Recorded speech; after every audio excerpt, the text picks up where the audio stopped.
me do this one. Slide this out, right? We're not trying to do the side shift with this. So this is the slide out room right here. This is the carpet that was underneath the slide. So I do have it pulled out a good solid 2 or 3 feet. Start marking this way. All right, well there you go. It's been pieced in.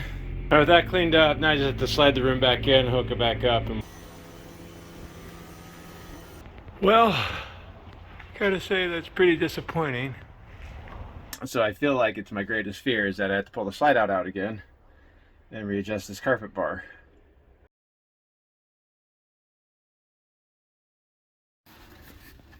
Let me go outside. Yeah.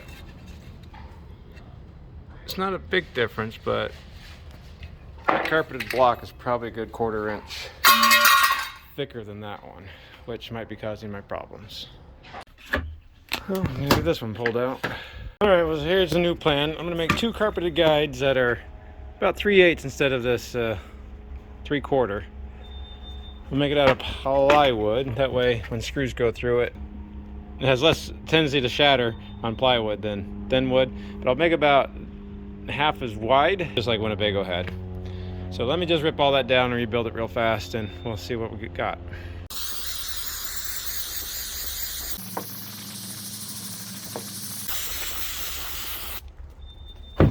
We're just using stay put again to hold this carpet to the wood. That way I won't have to worry about staples.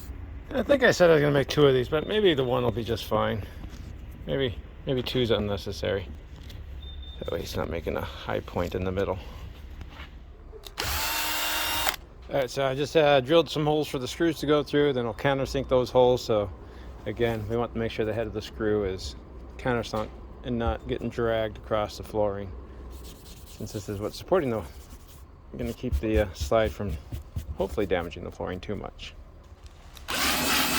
Alright, so there they are, countersunk down. Now the screw heads should not sit proud of the wood.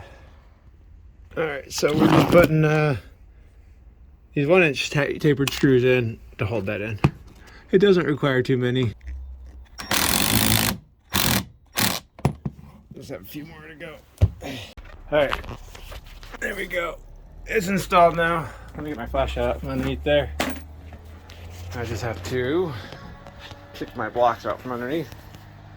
And just so you guys know, there is a lot of play on these slide outs once you get the fascia out of the way. Okay, so with that under there, now when I stand on this, the floor has some strength to it. And I think this is about all I can do at this point. Now I just have to rebuild the slide out. The only thing that's going to be different, I'll take you through it, is I will actually add a little bit of sealant right there. But other than that, it's going to go back together. This floor right here, without the dinette booth installed, actually separates from the refrigerator cabinet. So that's going to be important. And then I think once it's all put back together, we should be looking pretty good.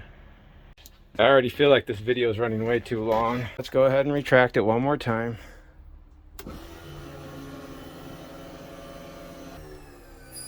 All right. And see, what should happen is the top should hit first, and then it pulls the top or the floor up. Okay. And I think I'm not seeing light there anymore. So I think we're good.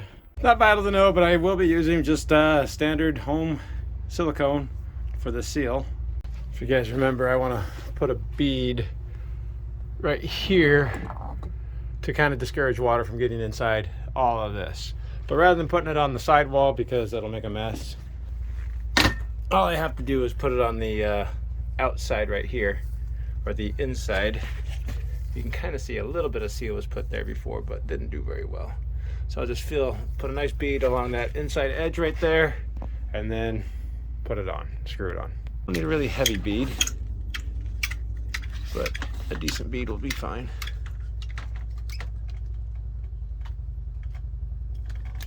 All right. All right, so hopefully you guys can see now when I And I put this on. I can actually put it on and pull it back off. You can see it made a nice bead all the way down in there. I just had to put the screws in.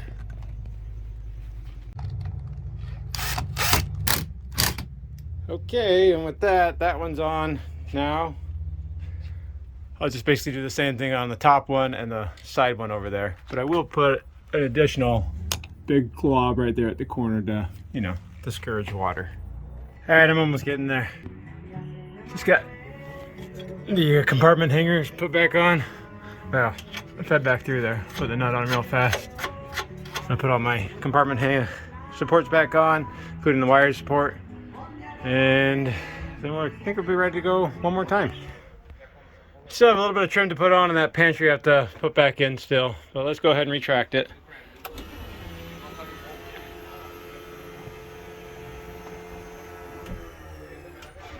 Okay, go outside.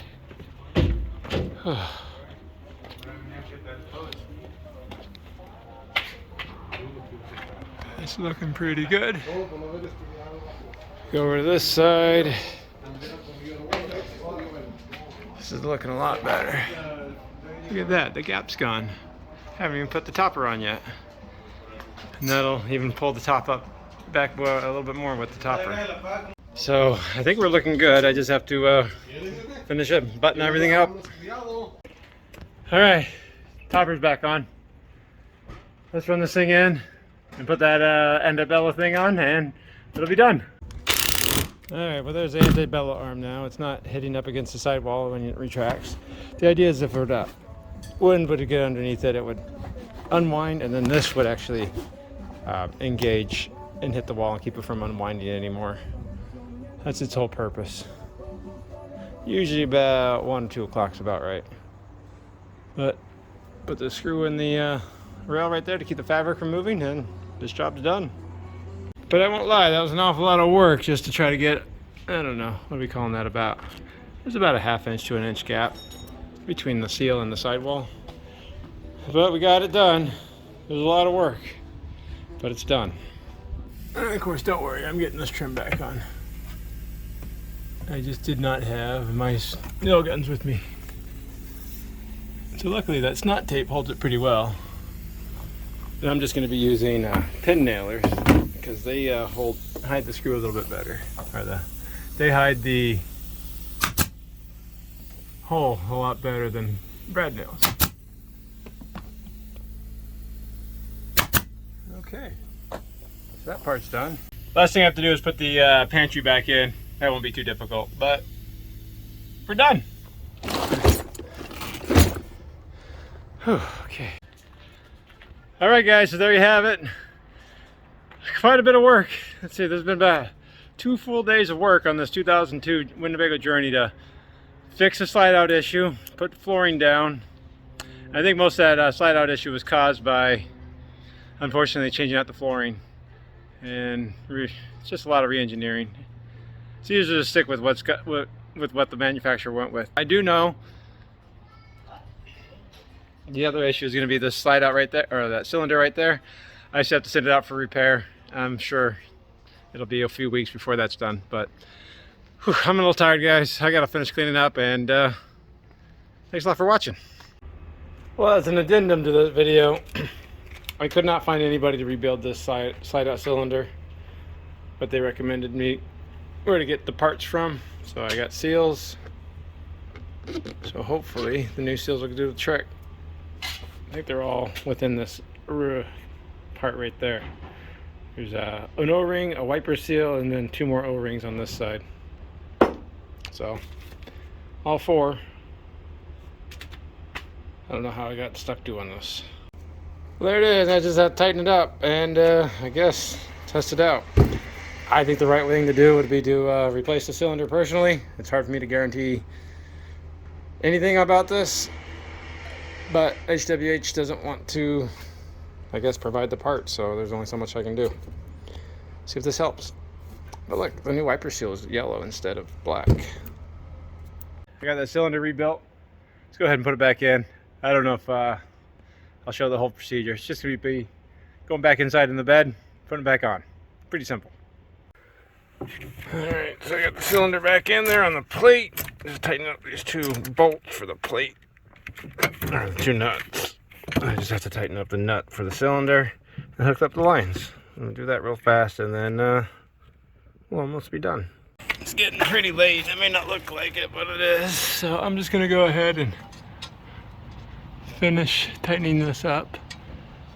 Put the nuts on this cylinder and that one right there. I think we're gonna be good. All right, well that tightened up. That one tightened up. So I did have to pressurize the system in order to run the cylinders out. So the good news is there's no puddles being created currently, so I think it's holding pressure. And I just have to run the room in and out a few times. Looks like I have an electrical issue too. The switches aren't behaving very well.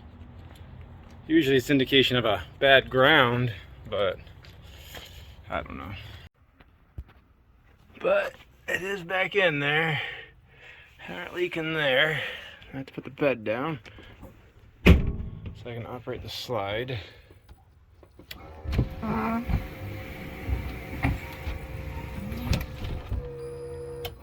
Well, that part worked. Yeah, see, that doesn't want to work. Let me see if this one does anything over here. Now, if I do this one.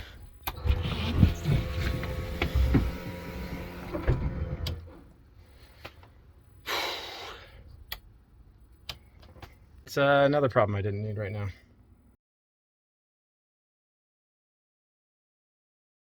This main slide that I just did. Let me see if I can't make it work. In and out. There we go. Now that that one's working. Oh, let me try it again.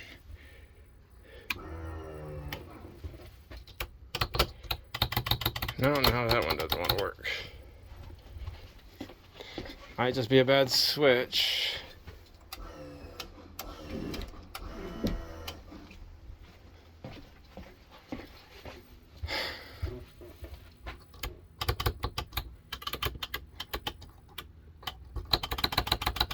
Okay. James is a gangster. I already feel like this video is running way too long.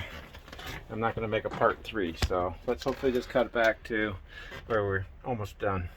And I think we get past here. All right, so